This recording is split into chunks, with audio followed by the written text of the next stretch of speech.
Welcome, everybody, to another episode of Masks Off. I'm Kim Gross, and today I have Abby Levine with me. I'm so excited. I just met her a couple months ago now, 2 months ago, and I have no doubt that this is going to be a great conversation. I'm sure.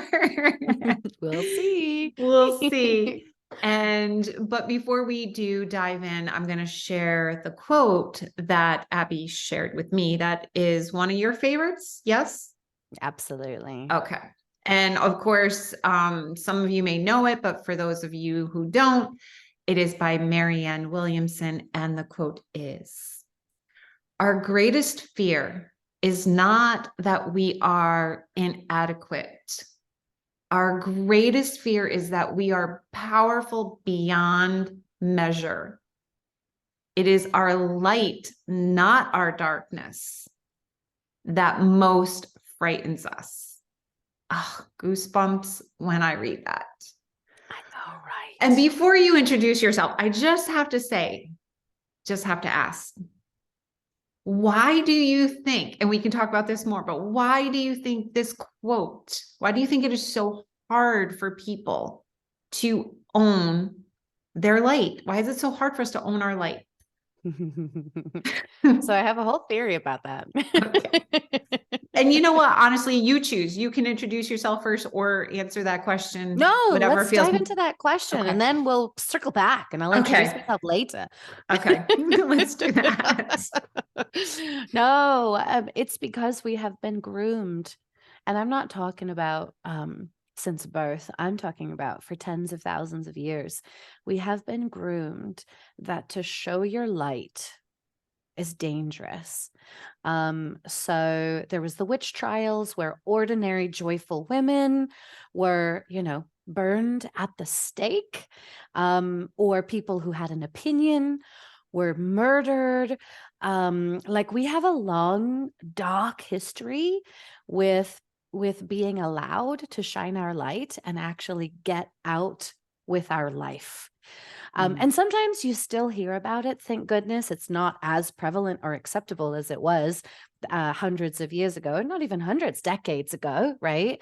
But sometimes you still hear about it. Someone who starts doing well and then gets, mysteriously killed off by some kind of someone. And so there's so much fear around shining your light. Not only that, but so that's like what will happen to me if, right? What will happen to me if I fully express my light? And then there's also the I'll get kicked out of my tribe. And those are both survival mechanisms, right? Because if you got kicked out of your tribe back in the olden days, you would die. You would have no food, you would have no protection, you would get killed by an animal or a warring tribe, like you would die. So you need your tribe. Biologically, according to our DNA, we need our tribe for survival, and we need to not stick out because then we're easily picked off. Like these are DNA functions. And then beyond that, it's what am I taking away from the person that I love by shining? Right? Like who is being triggered by me by shining?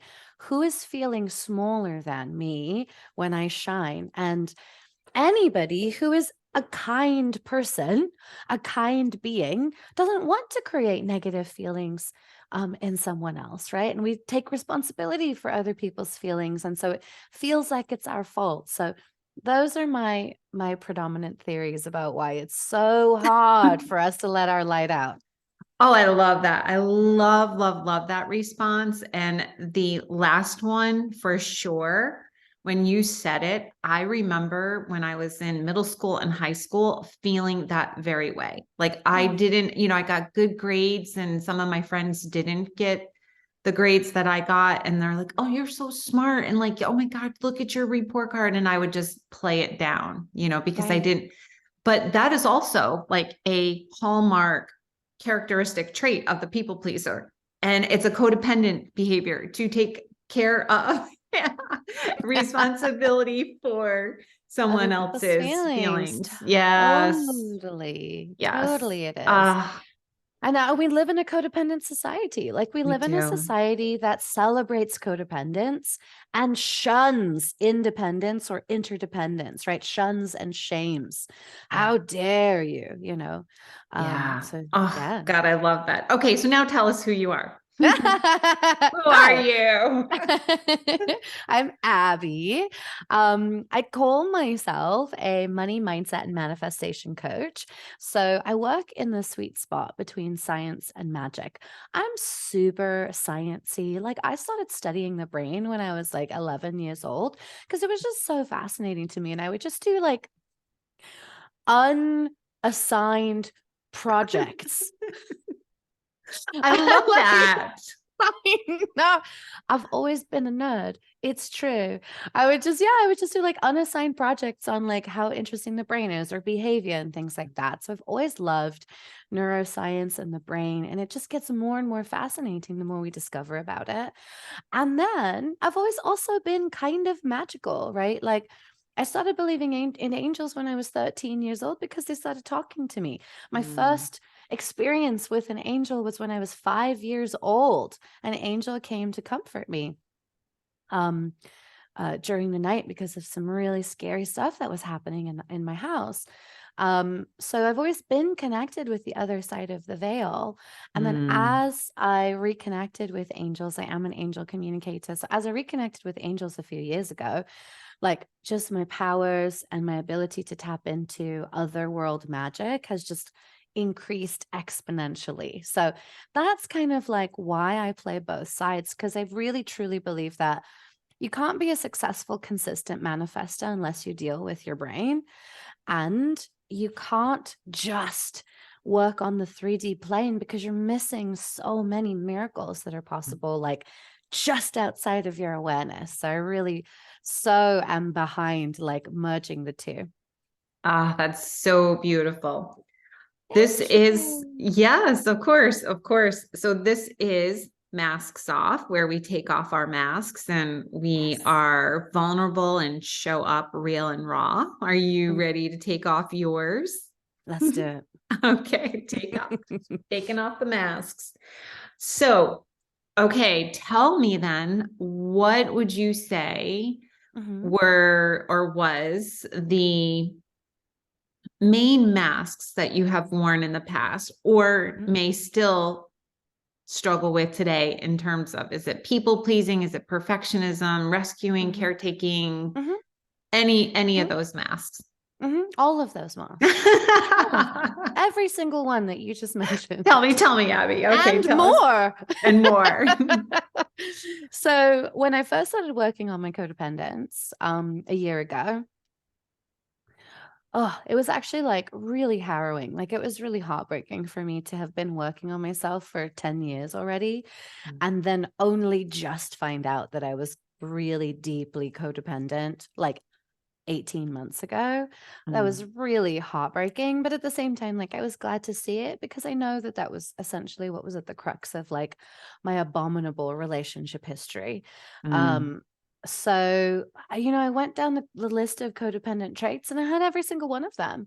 It's control, it's issues with control, it's not being able to surrender, it's trying to control everybody around you and the outcomes, and then mm. getting upset when people don't do things the way that you think that they should be done because it's just easier for everybody and much less painful if everybody just does things the way that you do them, right? So control was like my number one. Um my fear of how people perceived me and my fear Mm, of like how I affected people like really went into the amalgam that I created. And one of the things that I've always prided myself in is consistently getting down to like the most truthful version of me. So I've tried, and that was my mm, problem.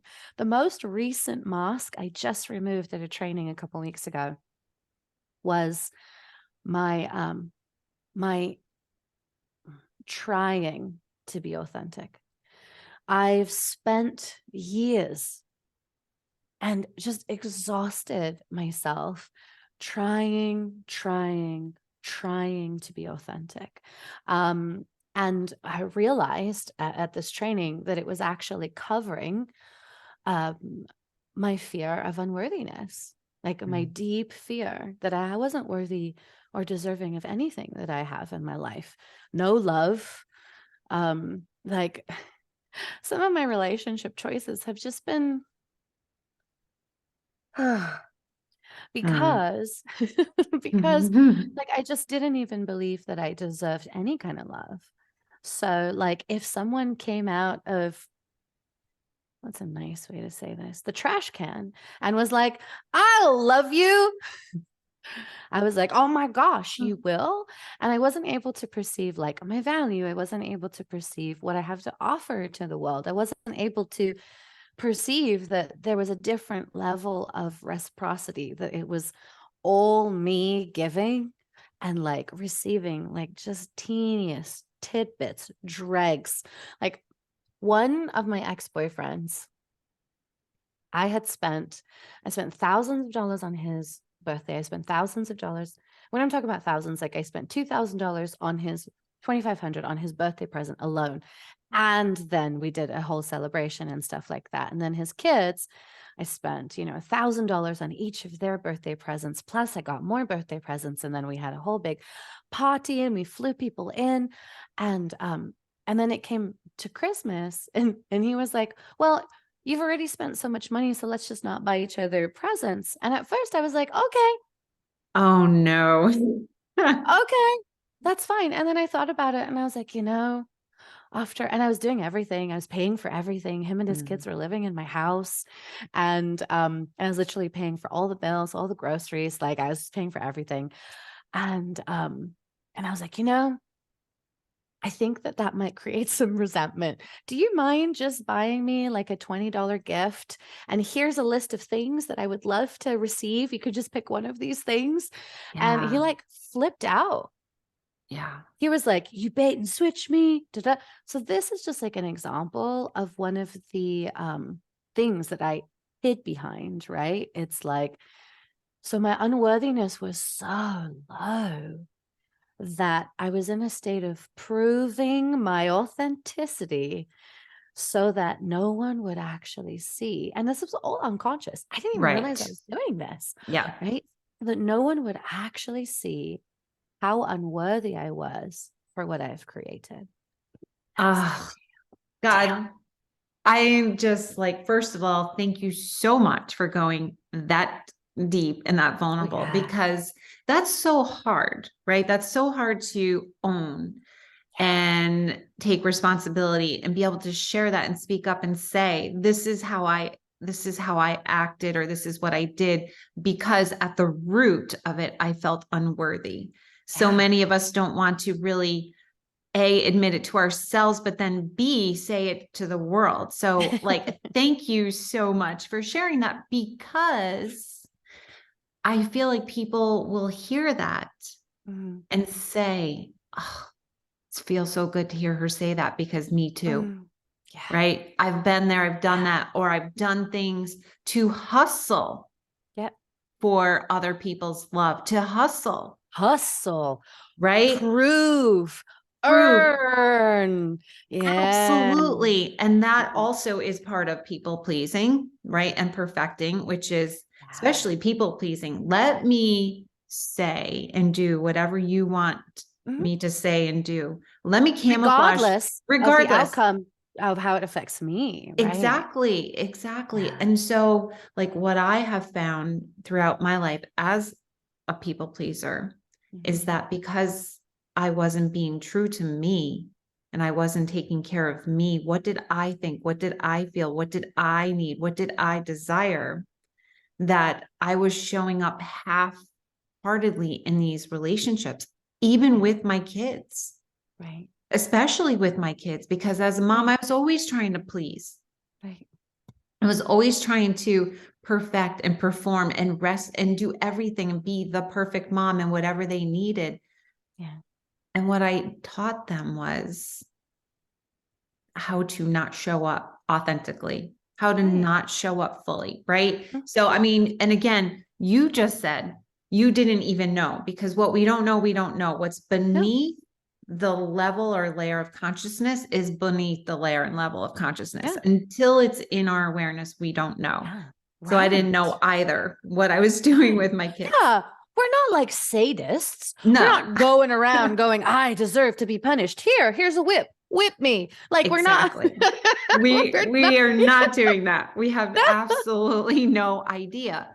And that's why we Right. say, like, you know, you hear so many people that these days will say when they talk about their parents, and I say it too, like, my parents just did the best they could. They didn't know any differently. They didn't Nope. know any better, nor did I know any differently Yeah. when my kids were younger either.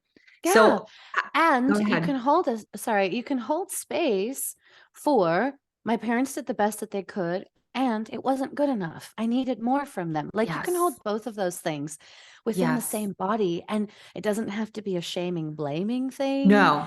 It doesn't have to be a lack of self-responsibility thing. Like you Yeah. can witness that you needed them to show up differently or It's a better truth. or It's a truth. It's a yeah, truth, right? right. It's a truth for me. That was my truth, and it's the truth for many people. And I know that even for my kids, it's a truth that, you know, they know I love them, but they also know that I didn't always show up in the way that they needed me to. And that's Mhm. okay. And it's, again, it's not about self-deprecating. It's about No, taking ownership and knowing, okay, that's what it was now, but now I can do better. So absolutely. you have a 16-year-old. Yeah. And how does, or do you see where she may be? Is it she or he? She. Where she may be having a tendency to put on some masks and show up.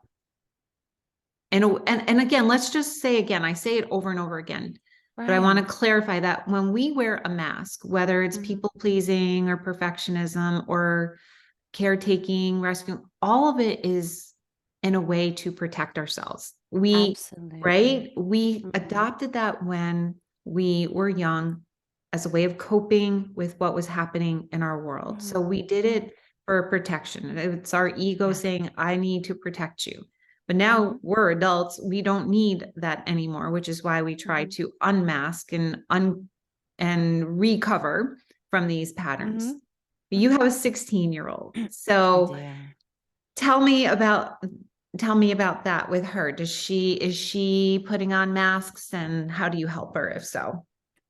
So it's interesting because when you ask that question, initially my first response would be no.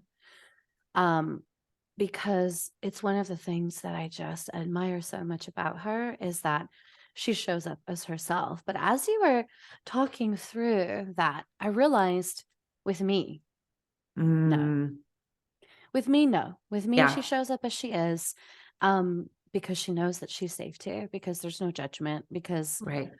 she can do no wrong, like, but but in other scenarios, yeah, like with her friends, Mm, she has a people pleasing mask. Absolutely. She will 100% hide her experiences or her own feelings in order to make sure that everybody around her feels comfortable. With her dad's side of the family, they're absolutely not okay in any way, shape, or form. Many of her relatives love her fiercely, but like specifically in her dad's household, her mask is it just hides her whole personality. mm, Because the moment that a little bit of her personality comes out, there's a diagnosis, there's a shaming, there's a blaming, there's a what's wrong with you? Why are you like this? I don't understand you. So she's not safe to be herself. Like in her dad's home. So yeah, absolutely. She's mm, mastered having a mask that covers just her entire personality. She just shows up. She just does what she's told. And in fact, she stopped going there, a couple of years ago because it was just so painful for her yeah. to not even be allowed to have like her own personality, let alone an opinion, heaven forbid. So, yeah. So in different scenarios, she wears different Yeah. masks. And are Mhm. you able to like talk with her about that and call it out? And does she understand that she's in certain situations not showing up as her true self? We can Yes. talk openly in some arenas, but when it comes to Mm, her friends, no. She is Yeah. wildly protective of those Mm. relationships and has zero interest for any kind of feedback at Yeah. all. And I'll ask her, and are you open to feedback? And she'll say, no, I'm not really. And I'm Mm. like, okay, that's super fair. Like, I'm totally going to honor and respect that. I have Yeah. some opinions about some of these relationships. And if you're open, I'm available to have a conversation. I'm certainly not going to force feed her Yeah. my feedback if she's not open to it. Because they won't take it anyway. She won't take it anyway. Yeah. I know. Why take us both into that like that place? There's Yeah. no, like, there's literally no positive outcome from it. It would just be me trying to be right. And I don't have a stake in that. I don't need to be right. Like, this is her Yeah. journey. So it's gonna unfold in the way that it's going to. Yeah, absolutely. And the best thing that we can do in those situations is to just model it, right? So like for me, my kids are 23 and 20, and they They're can so grown up. they are so grown up. They really are. They really are. But I Oh, do, well, for one thing, they have both listened a little bit to the podcast, so they know. Yeah. cool. So yeah. So that's cool. They know a little bit about what I talk about, and I talk about it with them as well. And so just modeling that when I'm showing up, when the perfectionism is showing up in me, or the people pleasing is showing up in me, I call it out, or they call me out. They're like, Mom, you're doing blah, blah, blah. And I'm like, Mm, okay, yeah. So we mm-hmm, have the conversations in that way. mm-hmm. And sometimes I can with my daughter. She's 20, she's in college, and we can openly, because she's open to it, talk about perfectionism rearing its head in her life and how it Sure, does, so sure. Yeah. it is just about having those conversations and trying to just bring some awareness to them, because at the end of the day, you just said it, like, she doesn't feel, or didn't feel when she was at her dad's, that she could be her true self, and the Right. suffering that causes for any of us when we cannot be our true, authentic, sovereign self. It can lead to anxiety, depression, eating disorders, Mm-hmm. a Lack of number, connection. lack of Yeah. connect. And then when we have that lack of connection, because we're wired for it, we feel separate and alone. And then Yeah. that just keeps the cycle going of the Absolutely. anxiety, the depression, Yeah. addictions, and, Yep. unhealthy relationships. And like, and Absolutely. going back full circle to what you said in the beginning about the boyfriends spending all the money and just having these unfulfilling relationships, Yeah. one-sided, unfulfilling. And so that's not a fun place to be. Mm. So that's why being aware of our patterns and learning how to go inward and do the inner work to heal those wounds, so that Yeah. we can, little by little, for me, it was a slow, gradual process. It wasn't like a overnight. Mm-hmm. And I still Mm-mm. work on it. My patterns can Absolutely. still show up. Yeah. Like I mentioned, I was just at that training, and it's so fascinating because that training was exactly what you're speaking to. And I highly recommend it. I think you would fucking love it. Okay. Um, but I'll if you want information, I'll send it to you. But that's Yeah, exactly please. what it is. It's like it's stage one is recognize what your masks are. Yep. Stage two is deconstruct them. Stage three is activate your true self. Stage four is be able to hold both in balance, because Yes. all parts of you are okay. The masks are okay. And it's just important to notice when they show up so that you can have choices, right? Yeah. It's when they hijack you and you don't know that they're there, that you don't have any choices. You're just like running old programs. So, Right. like, yeah, it's like so fascinating what can happen. But like, as you're saying that, like, even though I deconstructed some like major freaking stuff, I'm noticing more, like, not the ones we deconstructed, but now I'm noticing the other ones. And I'm like, okay, well, I have Yes. some new tools. How do you're okay, but I don't want you to run the show. And let's go ahead and move you to the side. And I'm going to still be my authentic self, because that was one of the things. It was like, There is no trying to be your authentic self. You just be it or you don't be it, right? Yeah. In the trying, you're still creating a separation. The trying to be Yes. my authentic self was my most recent mask that I deconstructed, Yeah. right? So, which is so fascinating. I was like, oh, I didn't even get it. I was like, okay, I'm going to try. I'm going to figure this out. I'm going Yep. to try to be my authentic self. And then I was like, oh, I see. It's And so funny. it is, and what's interesting, Melody Beatty, who I feel is one of the pioneers of codependence. I mean, Love, right? I love me love, some Melody Beatty all the love me time. some Melody B. And she says all the time, like in her first chapter, like the word, when you're saying you're trying to do something, you're trying to control. It's control.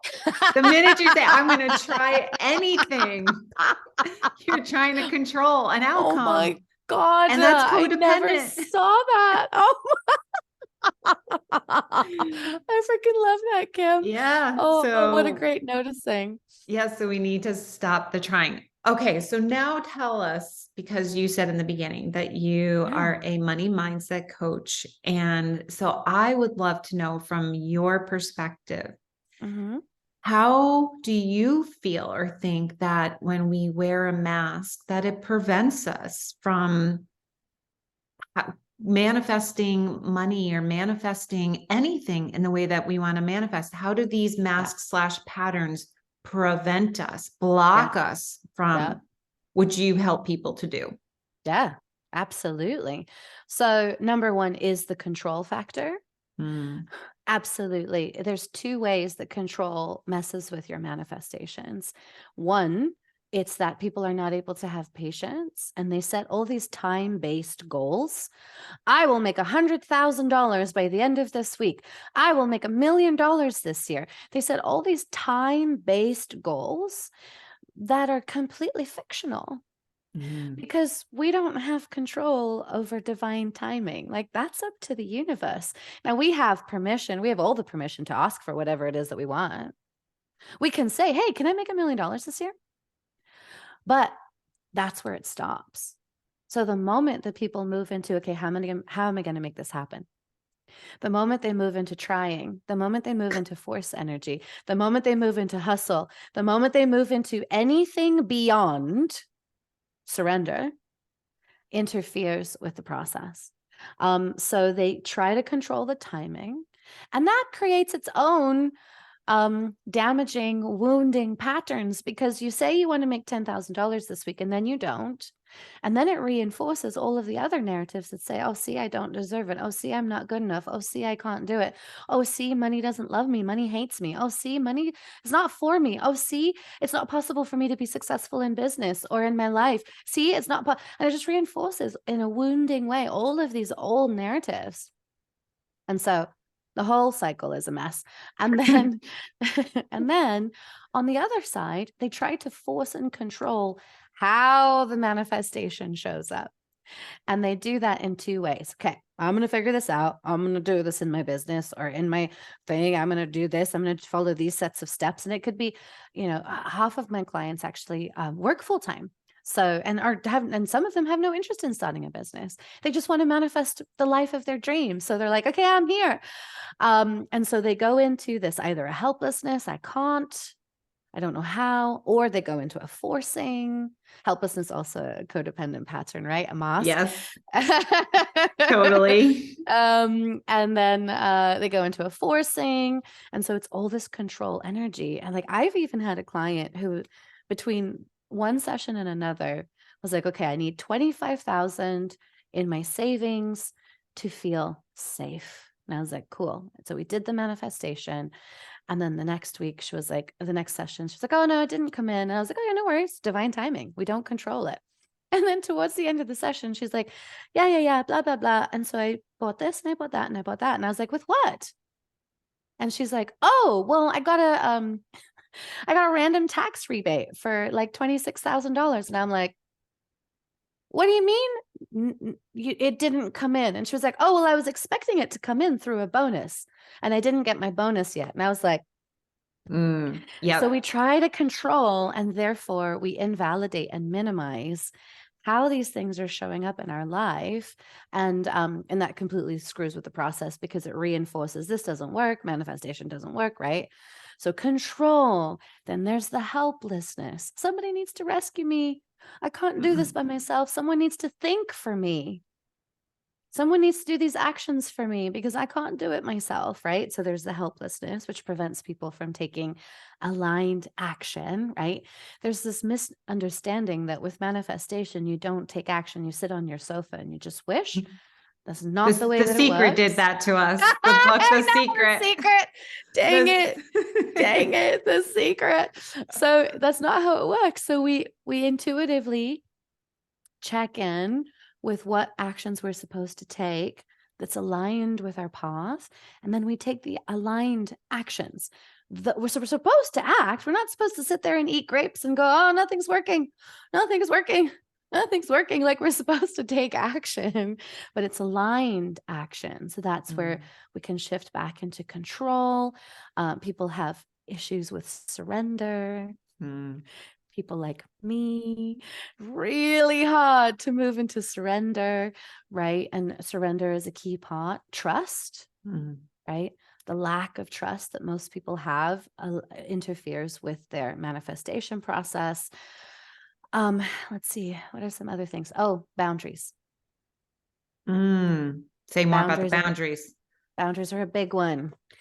If you can't or won't have your own back, the universe will not step in and do the job for you. We have to manage our boundaries. We have to manage our relationships. We are required. This is part of sovereignty, and sovereignty is one of our divine lessons for humanity as a whole species to learn while we're on planet Earth, and boundaries are a humongous part of sovereignty. So if you do not protect your boundaries, it will absolutely mess with your manifestations because you'll be drained. You'll be so overgiving. You'll have no energy left to take the aligned actions. You'll be in lack of trust because you're trusting the wrong people. You're trusting untrustworthy people because the boundaries aren't in place. And so you keep letting yourself be treated like shit and then blaming, because then you move back into helplessness. I can't do this. Someone has to rescue me from this, right? So like, these are all the like dense, heavy masks that I see that interferes with manifestation. 100%. And what you are talking about and describing is codependence, like all of that, the control, the boundaries, the lack of boundaries, all of that is codependency. So we have to really recover from codependency. And at the end of the day, that's the work that I do as well with Masks Off, is I love it. recovering from codependency. And I'm a recovering codependent myself. So yes, I know. I can hear it. I'm like, oh, you know all the right things. So. Yes. And at the end of the lingo. At the end of the day, and we'll wrap it up by saying this, at the end of the day, do you agree that one way or another, we're all manifesting, whether we're manifesting something negative in our life or something positive in our life? We are manifesting all the time. 100%. Can you say a little bit more about that? Yeah, absolutely. So, I mean, this is fun because this is one of those fun areas that we move a little bit into science, where science and magic have a cross section. So scientifically, we're putting out energy 24/7. Yeah. And that can be measured on a scan called a spectrometer. And the energy that we're putting out, it comes in on the scan at a certain level of hertz, right? The same as radio waves. It's a frequency. It is literally a frequency. So when people call your energy, your vibe, it's literally a vibration. It's literally a frequency because it's measured in hertz. And we magnetize to us whatever is on the same frequency, because our energy doesn't just move out. It moves out in magnetic looping bands. Right? So it kind of like the sun, because the sun's energy moves out in looping bands. Yep. So our energy moves out in looping bands and it magnetizes to us whatever is on our frequency or vibration. And what is programming that frequency? Our unconscious mind, which is filled with our limiting beliefs. So if you, like, when your mind is full of limiting beliefs, like there's not enough, I have to struggle, I have to work really, really hard, and then I still can't cover all my bills. Like when those are the beliefs that are in your unconscious mind, that's the energy that's been being physically sent out and looping back to your body. And so that's why you're manifesting what you are manifesting. And when you can switch and pivot some of these beliefs to be in alignment with what you are, yes, trying to create in your life, that's why you'll start to see, notice it. You'll start to see things happen like miracles. I just this morning had a message from one of my clients, and she's been struggling over the last couple weeks.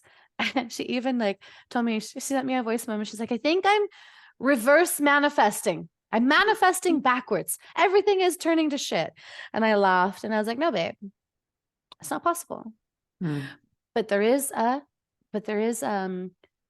changeover. Like when you move from manifesting what you don't want to manifesting what you do want, there's a crossover. And then all of a sudden, bam, everything that she's been asking for over a year instantaneously materialized in one weekend. And she's like, this is crazy. And I'm like, no, that's just how it happens. When your frequency is aligned with what you're trying to manifest, like miracles happen. Literally. Yeah. Like literally. It's real fun. Super fun. Oh my God. I love that. And I'm so glad that we brought that last piece in. So, oh my God, Abby Levine, freaking amazing. So amazing. I love that you shared that. That was awesome. So tell the listeners how they can find you and where they can find you. Yeah. Like the So best place. we have a lot of fun in my free group on Facebook, Divine Money Manifesting.